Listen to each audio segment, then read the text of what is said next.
नासिन ॿिए तरफ़ अवां खे ॿुधाईंदा हलूं त हैदराबाद में कोरोना जी वबा मां सिहतयाब थींदड़ ख़ुदा तस माण्हुनि पारां ॿियनि मरीज़नि खे प्लाज़्मा जो अतियो ॾियण जो सिलसिलो जारी आहे। सीनियर सहाफ़ी फारूक तबसुम, संदसि पुटु उसामा ऐं संदसि घरवारी लियाकत मेडिकल यूनिवर्सिटी जी रिसर्च लेबोरेटरी में पंहिंजी प्लाज़्मा जो अतियो ॾिनो आहे। उन मौक़े ते ॻाल्हाईंदे सीनियर सहाफ़ी फारूक तबसुम चयो आहे त माण्हुनि में अजायो ख़ौफ़ आहे। प्लाज़्मा ॾियण सां प्लाज़्मा ॾींदड़ जी सिहत ते को बि फ़र्क़ु नथो पवे। जंहिं ॾींहुं मूंखे कोरोना वायरस जी मुंहिंजी रिपोर्ट आई त हुन वक़्तु ई मां नियत कई त जॾहिं मां सिहतयाब थी वेंदुसि हिन कोरोना वायरस खां त इनशाला पंहिंजो प्लाज़्मा जेको आहे डोनेट कंदुसि। छो त मां हिन सॼे कोविड खे स्टडी कयो पिए त कोविड जी सूरत आहे त जंहिं माण्हुनि खे प्लाज़्मा लॻे थो हुनजी सिहत मतिलबु बहितर थिए थी ऐं उहे ठीकु थी वञनि था। पर हिकिड़ी अलमी हुई आहे त माण्हू जेके आहिनि पंहिंजो प्लाज़्मा डोनेट करण खां लवाइनि था, ख़ौफ़ थियनि था त शायदि उन्हनि जो ब्लड वरितो वेंदो।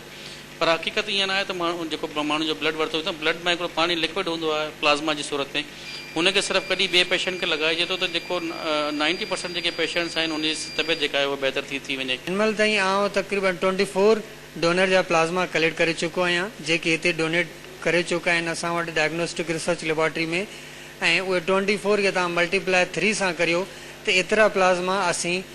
ॾेई चुका आहियूं सिविल हॉस्पिटल हैदराबाद में, ICU वार्ड में ऐं आइसोलेशन वार्ड में, ऐं उन्हनि जा रिज़ल्ट तमामु बहितरीनु असांखे मिलियो आहे। मुंहिंजी सभिनी खे इहा ई गुज़ारिश आहे त जेके बि नमूज़ी मर्द माला असांजे के सिहतयाब करे पोइ वॾी नेमत आहे जे सिहतयाब थियनि में ख़ुशकिस्मती आहे त उन्हनि खे खपे त उहे पंहिंजो प्लाज़्मा डोनेट